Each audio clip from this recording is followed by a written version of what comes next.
अस्सलाम वालेकुम स्टूडेंट्स, मैं हूं आपका फ़िज़िक्स टीचर मुस्तजाब हैदर। हम लोग चैप्टर नंबर 6 फ्लूइड डायनामिक्स को स्टडी कर रहे हैं।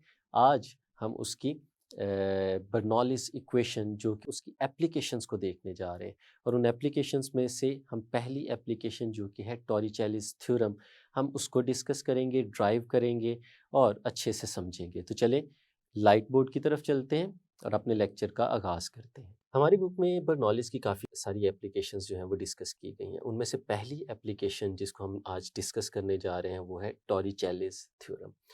इसको हम लोगों ने बहुत जगह पे ऑब्ज़र्व किया हुआ है। इसकी एक सिंपल एग्ज़ाम्पल को लेके वहाँ से चलते हैं और फिर हम इसकी मैथमेटिकल फॉर्म की तरफ आएँगे और इसको स्टेट करने की कोशिश करेंगे।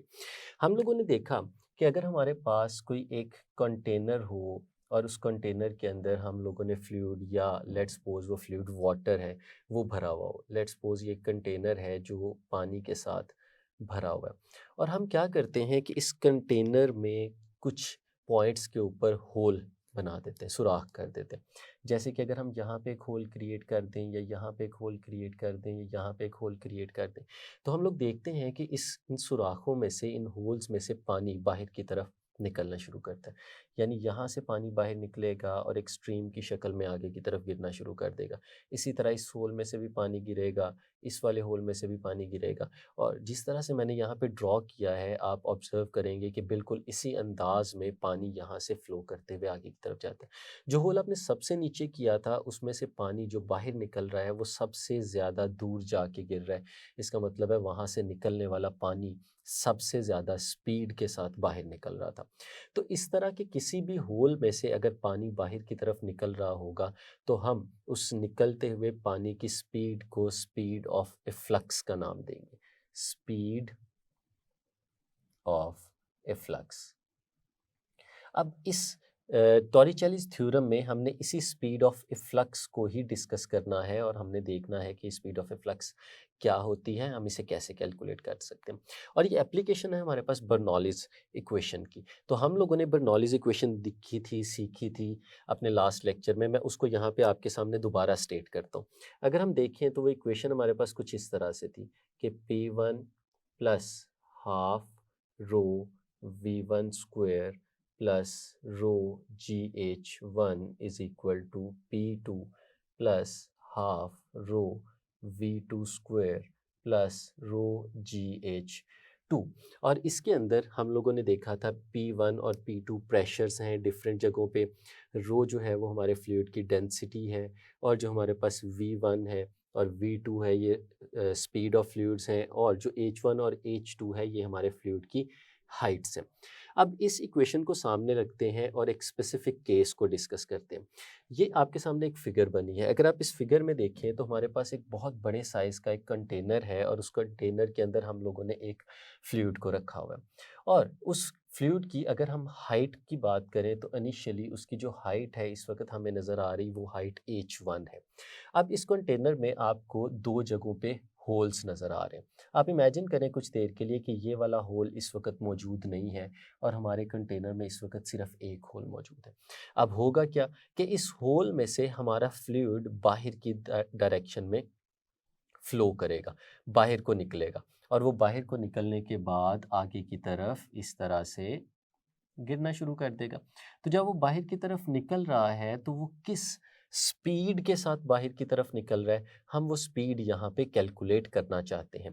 मैं उस स्पीड को यहाँ पे नाम दे देता हूँ v2 का और ये जो होल हमारे पास यहाँ पे किया गया है, इसकी हाइट को हम लोग h2 का नाम दे देते हैं और अगर हम इसको रेफरेंस टू द सरफेस की बात करें, तो उस सरफेस से लेके इस होल तक की जो हाइट है, हम उसे h1 माइनस h2 का नाम दे देते हैं। क्योंकि टोटल हाइट हमारे पास h1 थी और बॉटम के साथ जो हमारी हाइट थी वो इस होल की हाइट थी, उसे h2 कहा था। तो जो रिमेनिंग डिस्टेंस है वो h1 माइनस h2 के इक्वल आ जाता है। अब जो फ्लूइड यहाँ से बाहर निकल रहा है, बाहर निकलते हुए फ्लूइड की जो स्पीड है हमने उसे v2 का नाम दिया हुआ है। अब एक चीज़ हमें यहाँ पे समझनी चाहिए कि जब ये फ्लूइड यहाँ से बाहर निकलेगा तो ऊपर से फ्लूइड का लेवल भी आहिस्ता आहिस्ता नीचे की तरफ आना शुरू हो जाएगा। तो जिस स्पीड से हमारा फ्लूइड ऊपर से नीचे की तरफ आ रहा होगा, हम उस स्पीड को v1 का नाम दे देते हैं। अगर हम इन दोनों स्पीड्स का कंपैरिजन करें, अब इस कंपैरिजन को करने से पहले मैं ज़रा इसको इलैबोरेट करता हूँ इस सिचुएशन को। आप ये समझें कि एक बहुत बड़े साइज़ का पानी का एक टैंक है और उस पानी के टैंक में एक बहुत छोटा-सा हम एक सुराख कर देते हैं उसके बॉटम के करीब। ये फिगर आपको समझाने के लिए थोड़ी-सी एक्ज़ैजरेट की गई है। यहाँ पे जो होल है वो भी एक्ज़ैजरेट करके दिखाया गया। बहुत छोटा-सा एक होल कर देते हैं और उस छोटे से होल में से पानी बाहर निकलेगा। अब पानी की जो क्वांटिटी यहाँ से बाहर गिर रही है, वो बहुत थोड़ी होगी as compare to the water in this container.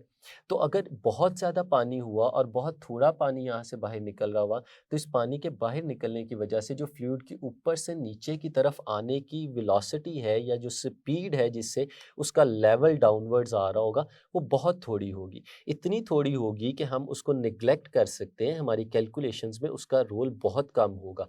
यानी प्रैक्टिकली अगर देखा जाए तो हम V1 को निग्लेक्ट कर सकते हैं, ये अप्रॉक्सीमेटली हमारे पास ज़ीरो के इक्वल आ जाएगी।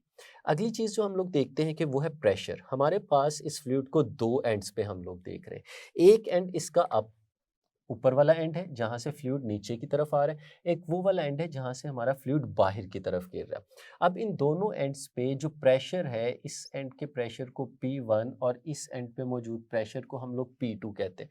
क्या ये दोनों प्रेशर्स आपस में इक्वल होंगे? क्योंकि बाहर एटमॉस्फेयर है, हमने इस पूरे अपने सेटअप को एटमॉस्फेरिक प्रेशर में रखा हुआ है। तो इसका मतलब हुआ कि हमारा ये P2 और P1 ये दोनों प्रेशर्स ये आपस में इक्वल होंगे, ये दोनों प्रेशर्स बराबर होंगे। तो जब ये दोनों प्रेशर्स इक्वल होंगे तो फिर हमें P1 और P2 लिखने की ज़रूरत भी नहीं है, हम इसे खाली P ही लिख सकते हैं। तो अभी तक हम लोगों ने कुछ चीज़ें यहाँ से डिड्यूस कर ली। पहली चीज़ जो डिड्यूस की है वो हम लोगों ने ये किया कि हमारे पास जो V1 है दैट इज़ प्रैक्टिकली ज़ीरो और जो V2 है वो एक ख़ास सर्टेन स्पीड हमारे पास मौजूद है और P1 और P2 आपस में इक्वल हैं। अब इन सारी वैल्यूज़ को अगर हम यहाँ पे इस इक्वेशन के अंदर सब्स्टिट्यूट करके इसको सॉल्व करने की कोशिश करें तो देखिए हमारे पास कैसी शेप बनेगी। हमारे पास जो P1 यहाँ पे लिखा हुआ है हम उसकी जगह पे P लिख देते हैं क्योंकि P1 और P2 दोनों आपस में इक्वल थे और हमने कहा कि V1 हमारा ज़ीरो हो रहा है। तो हम इस इक्वेशन में जहाँ पे हमारे पास V1 लिखा हुआ है मैं उसकी जगह ज़ीरो सब्स्टिट्यूट कर देता हूँ और उसके बाद हमारे पास यहाँ पे लिखा हुआ है रो जी एच वन, ये H1 हमारे फ्लूइड की हाइट है। इसी तरह अगर सेकंड राइट हैंड साइड की तरफ जाएं तो ये जो P2 लिखा हुआ है इसकी जगह हम लोग P लिख देंगे और साथ में हमारे पास लिखा हुआ है हाफ रो V2 स्क्वायर और ये V2 वो स्पीड है जिस स्पीड से हमारा फ्लूइड बाहर की तरफ निकल रहा है और साथ में हमारे पास आ गया रो GH2 और हम इसको यहाँ पे सब लिख देते हैं इसी तरह से रो GH2। अब अगर इस इक्वेशन को हम लोग देखते हैं तो हमें नज़र आ रहा है कि लेफ्ट हैंड साइड पे और राइट हैंड साइड पे जो प्रेशर्स लिखे हुए हैं वो दोनों इक्वल हैं, इसलिए हमें उनको लिखने की ज़रूरत नहीं, वो कैंसल आउट हो जाएंगे और ये जो पूरे का पूरा फैक्टर है चूंकि यहाँ पे ज़ीरो के साथ मल्टीप्लिकेशन हो रही है तो ये पूरे का पूरा फैक्टर हमारा यहाँ पे ज़ीरो हो जाएगा और जो रिमेनिंग चीज़ हमारे पास बचेगी वो मैं आपके सामने लिख देता हूँ। हमारे लेफ्ट हैंड साइड पे हमारे पास आ जाएगा रो GH1 और जो राइट हैंड साइड है हमारे पास वहाँ पे हमारे पास आ जाएगा half rho V2 square plus रो GH2। कुछ इस तरह की फॉर्म बन जाएगी। अगर हम potential energies per unit volume जो दो अलग अलग जगहों पे नज़र आ रही हैं अगर उन दोनों को उठा के इक्वेशन के एक तरफ ले जाएं तो हमारी इक्वेशन कुछ इस फॉर्म में आएगी रो GH1 और इसको हम उठा के इस तरफ लेके आएंगे तो ये आ जाएगा माइनस रो GH2 और जो राइट साइड है वो हमारे पास आ जाएगी हाफ रो V2 स्क्वायर। कुछ इस तरह की फॉर्म हमें बनती हुई नजर आएगी। अगर लेफ्ट हैंड साइड पे देखते हैं तो हमारे पास रो कॉमन आ रहा है GH1 माइनस GH2 इस तरह से लिखा जा सकता है और हमारे पास रो V2 स्क्वायर कुछ इस तरह से आ जाएगा। अब इसमें भी हम लोग देखते हैं कि हमारे पास रो लेफ्ट हैंड साइड पे और रो राइट हैंड साइड पे मौजूद है, ये दोनों कैंसिल आउट हो जाएंगे और हमारे पास जो रिमेनिंग टर्म्स आएंगी वो कुछ इस तरह से आ जाएगी GH1 माइनस GH2 और राइट साइड पे 1/2 इंटू V2 स्क्वायर। अब इसमें अगर हम राइट साइड पे देखें तो हमारा 2 डिवाइड हो रहा है, लेफ्ट हैंड साइड पे इसे ले जाते हैं, g कॉमन ले लेते हैं और साथ में हमारे पास आ जाएगा h1 माइनस h2, और जो 2 डिवाइड हो रहा है वो जब इस तरफ आके मल्टीप्लाई होगा तो 2g, और साथ में ये हमारे पास v2 का स्क्वायर आ गया। अब अगर इसको थोड़ा सा रीअरेंज करके हम लोग लिखते हैं तो हम इसे कुछ ऐसे लिख सकते हैं, v2 is equal to square root of 2g into h1 minus h2। ये हमारे पास एक इक्वेशन बन गई।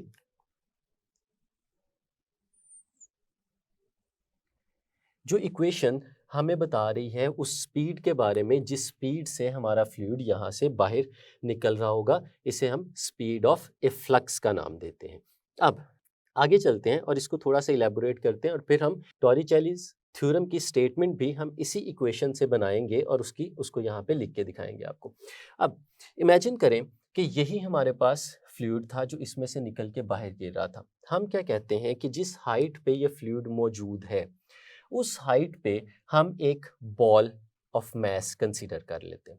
वो बॉल ऑफ मैस हमने फ्लूइड की हाइट के बराबर यानी उसे h1 के ऊपर प्लेस किया हुआ है। जैसे मैं कहता हूँ कि लेट्स सपोज ये एक बॉल है जिस बॉल का मैस m है और इसको मैंने इस हाइट के बराबर हाइट के ऊपर प्लेस किया हुआ है। मैं इसे रिलीज कर देता हूँ, ये नीचे की तरफ आएगा, गिरता जाएगा और लेट्स सपोज ये उस हाइट को अटेन कर लेता है जिस हाइट पे हमारे फ्लूइड के लिए हम लोगों ने होल क्रिएट किया हुआ था, हमारा फ्लूइड बाहर निकल रहा था। तो जब ये बॉल इस हाइट तक गिरेगा, इस हाइट पे ये पहुंच चुका होगा, तो हमें पता है कि ऊपर से नीचे आते हुए क्योंकि ये फ्रीली फॉल कर रहा है under the action of gravity, तो इसने स्पीड गेन की होगी। इनिशियली लेट्स सपोज इसकी जो वेलोसिटी थी हमारे पास वो ज़ीरो थी और यहाँ पे नीचे आते आते जो वेलोसिटी उसने अटेन कर ली उस वेलोसिटी को मैं वी एफ का नाम दे देता हूँ और वो वेलोसिटी मैं कैलकुलेट करना चाहता हूँ। ये नीचे गिरेगा under the action of gravity, यानी जो इसका एक्सेलरेशन है that will be equal to the gravitational acceleration. और फिर अगर हम सेकंड इक्वेशन ऑफ मोशन या थर्ड इक्वेशन ऑफ मोशन दोनों को यूज़ करें तो हम इस वी एफ की वैल्यू भी फाइंड आउट कर सकते हैं। हम लोगों ने चैप्टर नंबर 3 में थर्ड इक्वेशन ऑफ मोशन देखी थी जो कि थी 2as is equal to v f square minus v i square. अगर इस इक्वेशन को हम लोग देखते हैं तो इसमें a एक्सेलरेशन, ये डिस्प्लेसमेंट या डिस्टेंस इस केस में, और ये हमारे पास फाइनल वेलोसिटी है और ये हमारे पास इनिशियल वेलोसिटी। अगर आप इनकी वैल्यूज़ यहाँ पे सब्स्टिट्यूट करें इस बॉल की वर्टिकल फॉल के केस में तो हमारे पास 2 इस तरह लिखा रहा, a ग्रेविटेशनल एक्सेलरेशन से रिप्लेस हो जाएगा, हम इसकी जगह g लिख देंगे। और अगर हम इस हाइट की बात करें, इस वर्टिकल डिस्टेंस की बात करें जो यहाँ से यहाँ तक आते हुए हमारे बॉल ने ट्रैवल किया, तो हम इसको ऑल द वे यहाँ तक लेके जाके देख सकते हैं कि इस हाइट से अगर हमारे बॉल ने मूव करना शुरू किया था और वो इस हाइट तक आया था तो हम इस डिस्टेंस को h1 माइनस h2 कह चुके हैं। तो फिर इस s की जगह पे हम लोग लिख सकते हैं h1 माइनस h2, और जो राइट हैंड साइड हमारी इक्वेशन की नज़र आ रही है उसमें वी एफ स्क्वायर इसी तरह से लिखा रहेगा। और जो हमारा वी आई स्क्वायर है, क्योंकि initially ball was at rest तो उसकी स्पीड ज़ीरो थी तो हम उसकी जगह पे ज़ीरो लगा देंगे। अब अगर इसका स्क्वायर रूट लेते हैं तो 2g is equal to h1 minus h2 और हमारे पास वी एफ इस तरह से स्क्वायर रूट के इक्वल आ जाता है। अब ये बहुत मज़े का रिलेशन हमारे पास बनने जा रहा है। अगर पीछे चलें और कुछ देर पहले जो हमने फ्लूइड की बाहर निकलती हुई स्पीड को देखा था तो उसकी इक्वेशन ये हमारे पास यहाँ पे नज़र आ रही है। अब उस इक्वेशन और इस इक्वेशन का अगर हम लोग कंपैरिजन करें तो हमें एक रेलेवेंस नज़र आ रही है, हमें ये दोनों एक दूसरे से मिलती जुलती नज़र आ रही हैं कि हमारे फ्लूइड ने यहाँ से निकलते हुए जिस स्पीड को अटेन किया था ये वही स्पीड है कि हमारे एक बॉल ने ऊपर से लेके नीचे तक गिरते हुए इस होल की हाइट तक आते हुए जो स्पीड इसने गेन की है ये एग्जैक्टली उसी स्पीड के बराबर है। तो हम इससे अपने टॉरिचेलिस थ्योरम की स्टेटमेंट समझ सकते हैं। यानी ये क्या बताता है कि अगर एक फ्लूइड किसी भी होल में से बाहर की तरफ निकल रहा हो, तो उसकी जो स्पीड ऑफ फ्लक्स होती है वो एग्जैक्टली उसके इक्वल होती है कि जितनी स्पीड अगर एक फ्लूइड उसी हाइट से नीचे की तरफ गिर रहा हो, तो गिरते हुए जितनी वो स्पीड अटेन करेगा, ये स्पीड एग्जैक्टली उसके इक्वल होगी। तो फिर इसकी स्टेटमेंट लिखते हैं और हम देखते हैं कि ये क्या हो सकता है।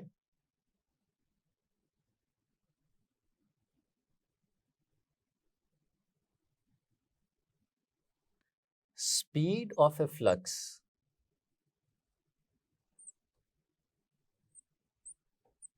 flux is equal to the velocity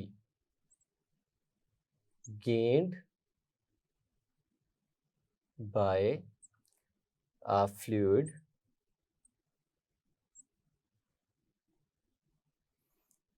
in falling through a distance h1 minus h2 under the action of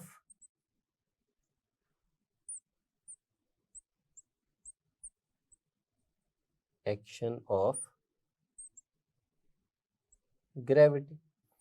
यानी अगर हमारा फ्लूइड इस होल में से बाहर निकल रहा है, तो जो स्पीड ऑफ ए फ्लक्स उसने गेन की है वो एग्जैक्टली उतनी ही होगी जितनी स्पीड एक फ्रीली फॉल करता हुआ ऑब्जेक्ट अगर इतना वर्टिकल डिस्टेंस कवर करेगा तो वो गेन कर चुका होगा। इसकी एक और फॉर्म भी है जो मैंने आपको शुरू में कहा था कि आप कंसीडर करें कि ये वाला होल अभी हमारे पास मौजूद नहीं है, लेकिन अगर ये हमारे पास होल मौजूद हो और हम इसमें से निकलते हुए फ्लूइड को देखें, तो उसकी रिप्रेजेंटेशन भी बिल्कुल इसी तरह से हो सकती है कि अगर फ्लूइड में आपने इस होल की ओपनिंग जो है वो अपवर्ड डायरेक्शन में कर दी, तो हमारा जो फ्लूइड यहाँ से बाहर निकलेगा वो एक सर्टन हाइट अटेन करेगा और उसके बाद वापस नीचे आएगा। तो आइडियली वो जो हाइट वो अटेन करेगा वो हमारे फ्लूइड की वर्टिकल हाइट के इक्वल होगी। अगर कोई लॉसेस नहीं होते तो हमारा फ्लूइड ऊपर की तरफ भी जाएगा तो वो इस हाइट को अटेन करेगा। ये बिल्कुल उसी तरह से है जैसे हम मैकेनिक्स में सीख चुके हैं कि अगर आप एक ऑब्जेक्ट को ऊपर से फ्रीली फॉल करने दें तो वो नीचे आते आते एक सर्टन वेलोसिटी को अटेन कर लेता है। फॉर एग्जांपल, हमारा ये बॉल जब ऊपर से नीचे की तरफ थ्रो किया गया, ऊपर से नीचे की तरफ गिराया गया था, तो नीचे आते-आते जब वो इस पॉइंट पे पहुंचा था, तो अगर इसने 12 मीटर पर सेकंड की वेलोसिटी अटेन कर ली हो, तो आप अगर इसी हाइट से 12 मीटर पर सेकंड की वेलोसिटी से इस बॉल को अपवर्ड डायरेक्शन में थ्रो करेंगे, तो ये एग्जैक्टली इसी हाइट तक पहुंचेगा जो कि हमें यहाँ पे भी नज़र आ रहा है।